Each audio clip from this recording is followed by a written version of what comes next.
शुक्रिया जनाब स्पीकर। जनाब सबको स्पीकर, मौका मिलेगा, तशरीफ रखें, तशरीफ यार रखें, एक सबको मौका मिलेगा। मुझे मोहलत देंगे प्लीज। जनाब स्पीकर, अभी 2-3 रोज पहले जो यहाँ पे वाक़या हुआ उसके रिस्पॉन्स में बिलावल भुट्टो जरदारी साहब ने एक तजवीज़ पेश की और उस तजवीज़ के नतीजे में एक कमेटी वजूद में आई और एक अच्छी स्पिरिट में, एक अच्छे माहौल में इस ऐवान में तकारीर हुई।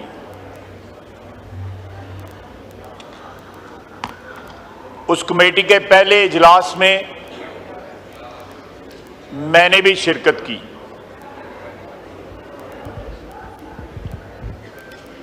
वहां पे जो मैंने माहौल देखा उस पे मैंने कमेटी में भी एहतजाज किया और मैं वहां से उठ खड़ा हुआ और मैंने वॉकआउट किया। लेकिन वहां पे चंद बुजुर्ग और काबिल एहतराम पार्लियामेंटेरियंस ने मुझे कहा और मैं बाकी जो मीटिंग की प्रोसीडिंग्स थी मैंने वहां पे बैठा था। लेकिन मैंने जो उस दिन प्रेडिक्ट किया था वो ज्यादा देर नहीं लगी, वो सच साबित हो गया।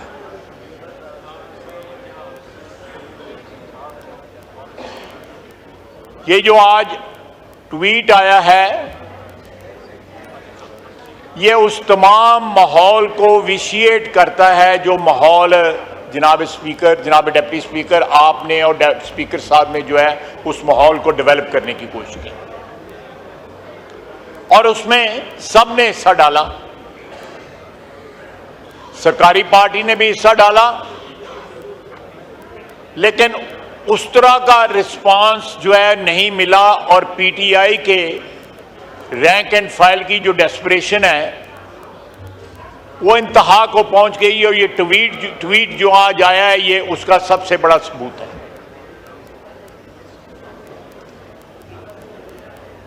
जनाब वाला, बार बार सीएम केपी का नाम लिया जा रहा है। मैं फिर अपने इस साइड के कुलीग्स के साथ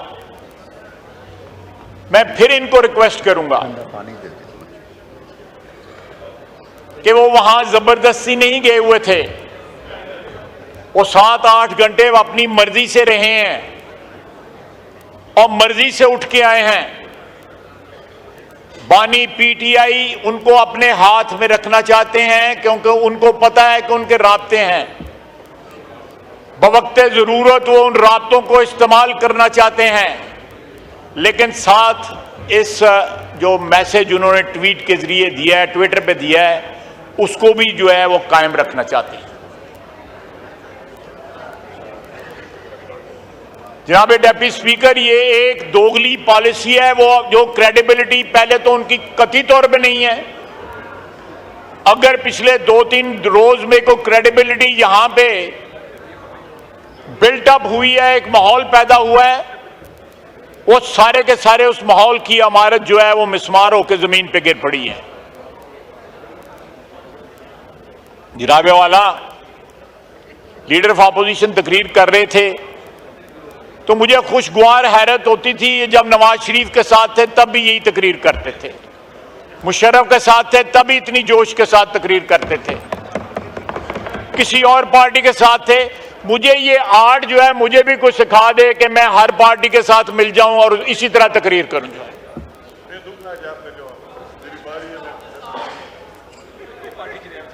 जनाबे वाला,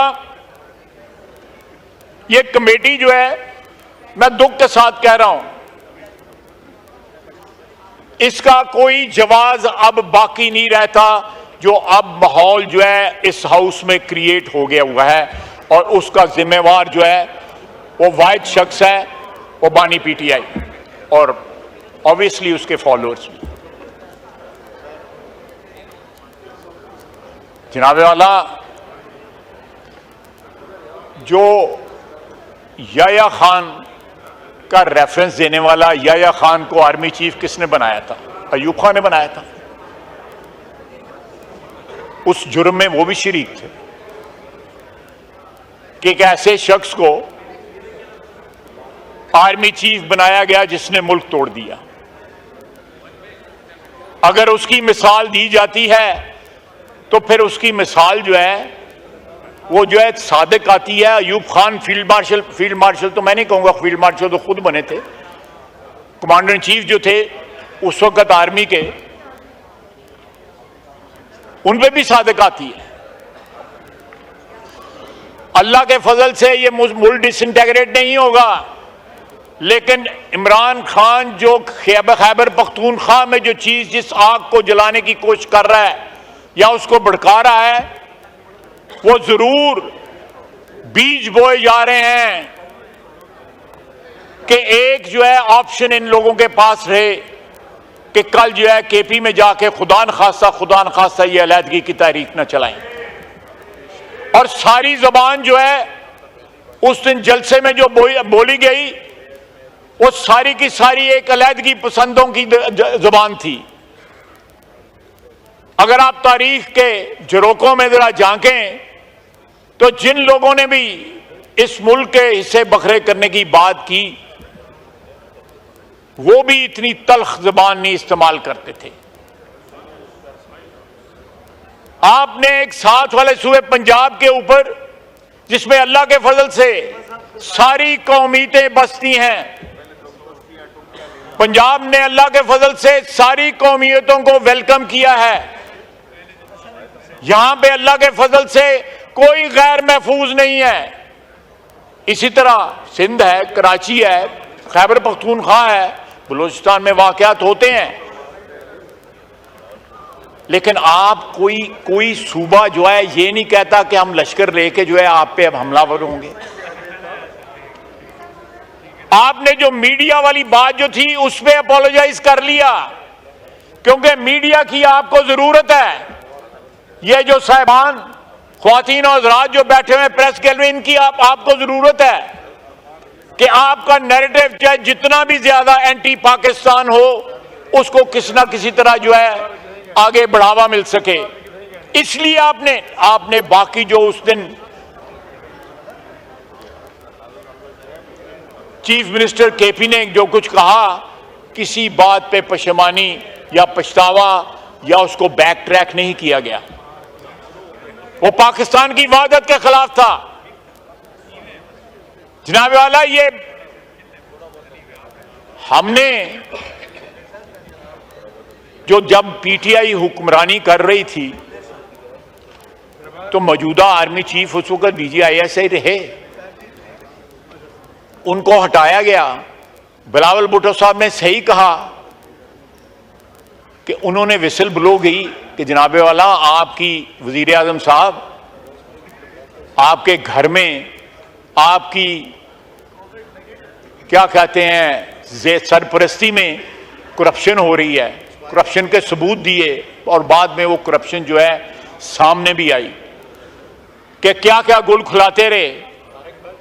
अगर कोई करप्शन के सबूत दे तो उसके ऊपर इल्जाम लगाते हैं। आपने यहां पे, हम राइट ये रिजर्व करते हैं कि उस रात को, जिस रात इन्होंने असेंबली जो है डिसॉल्व की, उसके खिलाफ सुप्रीम कोर्ट का फैसला आया, हम ये राइट रिजर्व करते हैं कि हम उसके ऊपर जो है जुडिशरी को के सामने जाएं, ये मामला वहां पे एजिटेट करें कि उस दिन आइन तोड़ा गया था, आर्टिकल 6 की जो है खिलाफ वर्जी हुई थी। इससे बड़ा कोई सबूत नहीं है कि आइन तोड़ा गया और हमारे आइन तोड़ने की जो बुनियाद थी, जो हमारा जो एजिटेट जो हमने किया, सुप्रीम कोर्ट ने उसके ऊपर मोहर जब्त की। ये जो 2 दिन का जो है ट्रूस जो था, वो हवा में तहलील हो गया है, इन लोगों की ना आंख बतंगेशी की नजर हो गया है। मैंने जो परसों कहा उस मीटिंग के अंदर दुरुस्त कहा कि वो कमेटी जो है किसी की ग्रीवियंस कमेटी नहीं है, वो इस हाउस की कम से कम इज्जत बहाल करने के लिए, एहतराम बहाल करने के लिए, इसको चलाने के लिए वो कमेटी बनाई गई थी। मेरा वहां पे वॉकआउट जो है वो सच साबित हुआ। आप बताएं, ये जो ट्वीट किया है बानी पीटीआई ने, उसके बाद कोई शक रहता है, लेकिन अभी भी डबल गेम हो रही है। और डबल गेम जो है वो अली अमीन गंडापुर साहब के जरिए हो रही है।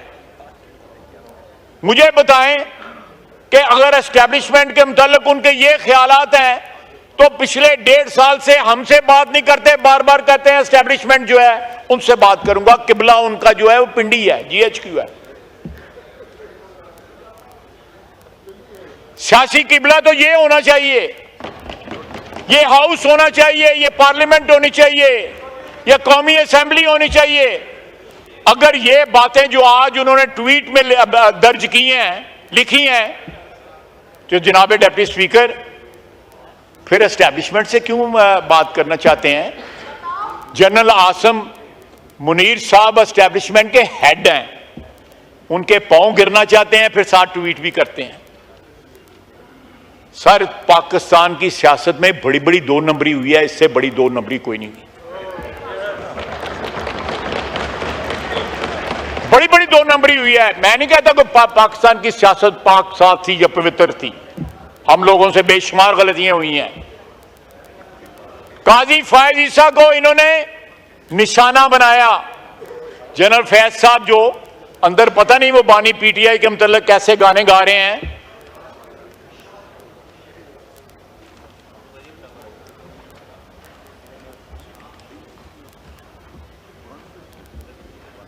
हो सकता है कि वो गाना गा रहे हो कि आजा बालम तेरा इंतजार है, तो इस किस्म का वो गाना अंदर वो गा रहे हैं। तो वो क्या कह रहे हैं? उन्हीं के जरिए जो है धरना दिलवाया गया, उसके बाद फैसला आया एक शख्स को जो है, और उसके बाद अपोलोजाइज किया गया, उनसे माफी मांगी गई। उस वक्त के प्रेसिडेंट ऑफ पाकिस्तान जो है ऑन रिकॉर्ड है, उन्होंने फैज ईसा से माफी मांगी कि उनसे ज्यादती हुई है। ये रेफरेंस फाइल नहीं होना चाहिए था, ये रिकॉर्ड की बातें हैं। ये ज्यादा कोई 100 साल पुरानी बात नहीं है, ये 3 साल पुरानी बात है। जनाब डिप्टी स्पीकर, कुछ इज्जत आबरू होती है सियासतदानों की या सियासी वर्करों की, अगर वो अपनी बात से मुकरते भी हैं तो कुछ देर लगाते हैं। ये तो 24 घंटे नहीं खड़े रहते अपनी बात के ऊपर, हर बात पे यू टर्न। बिल्कुल सही कह रही है मेरी बहन। जनाब स्पीकर, 7 गालियां और 7 मुज़ाकरात सिर्फ उनसे। आप देखिएगा ये ज्यादा दिन नहीं लगेंगे, ये 2-3-4 दिन की बात है, फिर वही गाना गाएंगे जो गा रहे हैं पिछले 1.5 साल से कि एस्टैब्लिशमेंट के साथ मुज़ाकरात करने। अगर मैसेज भेजा था, अव्वल तो मैं इस बात को नहीं मानता, अगर एस्टैब्लिशमेंट ने जलसा मुलतवी करने का मैसेज भेजा था तो ऐनी ताबेदारी, 5 मिनट नहीं लगे, जेलां खुल गई, जलसे मुलतवी हो गए। इतनी ताबेदारी तो जो है आर्मी चीफ के जो है कोई मेरा सबॉर्डिनेट्स नहीं उनकी इतनी करते जितनी इन्होंने की है। और आज उनके खिलाफ ट्वीट कर रहे हैं। आप कहीं एक आपका मौकफ हो, एक नजरिया हो, एक स्टैंड हो, तो बंदा उसको जो है यकसुई के साथ अटैक भी कर सकता है। ये शिफ्टिंग सैंड्स जो हैं पॉलिटिकल डेजर्ट के अंदर, इससे तो ये भी नहीं पता लगता कि आज इन्होंने ये ट्वीट की है तो कल को मिन्नत तरला तो नहीं शुरू कर देना। ये वेरीफाई करवाएं, इन्हीं के फायदे की बात है। कि उन्होंने ट्वीट किया है या उनके बिहाफ पे किसी ने ट्वीट किया है। मैं फिर कहूंगा कि बानी पीटीआई ने अली अमीन गंडापुर की बातों पे माजरत की है, सिर्फ उनसे माजरत किया है, मीडिया वालों से। उनको इस बात का अंदर भी एहसास है कि मीडिया कितना लीथल हो सकता है। जनाब वाला, ये जिस रास्ते पे चल निकले हैं, मेरे नहीं ख्याल कि उसमें कोई वापसी का रास्ता जो है वो बाकी रह गया है।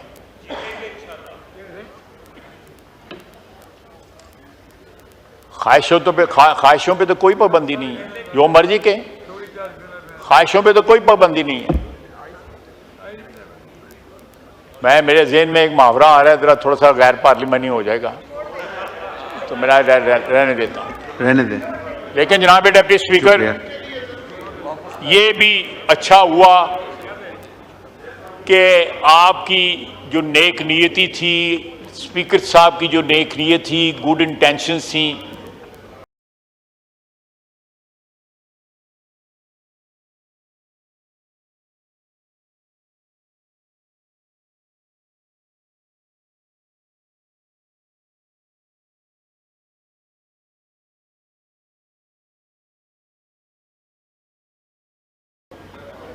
हमारे साथ क्या हुआ इस हाउस में उस वक्त स्पीकर साहब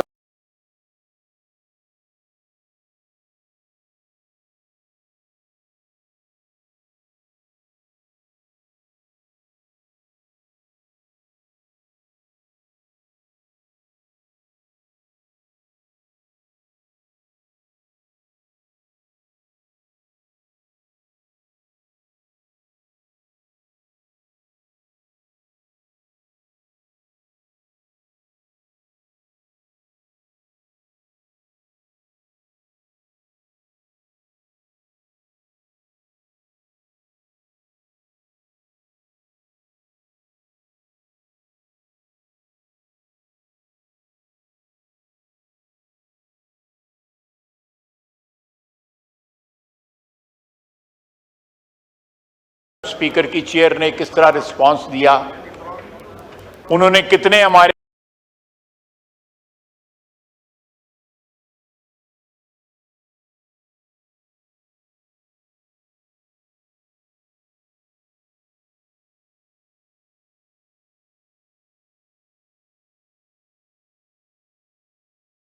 ग्रीवेंसेस हाउस की जो दरो दीवार उसकी गवाही देती हैं, लेकिन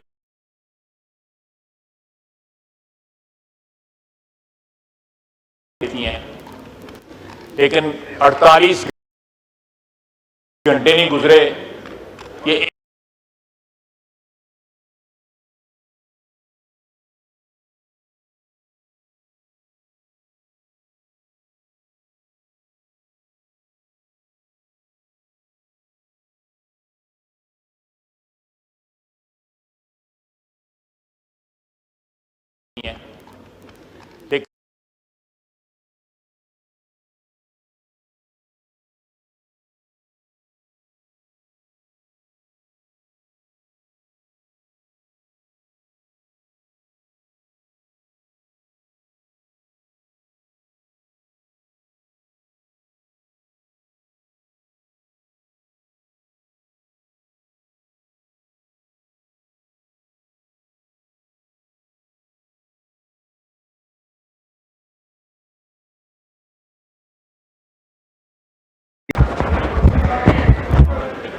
एक मिनट। बिस्मिल्लाहिर्रहमानिर्रहीम। जनाब स्पीकर, आपका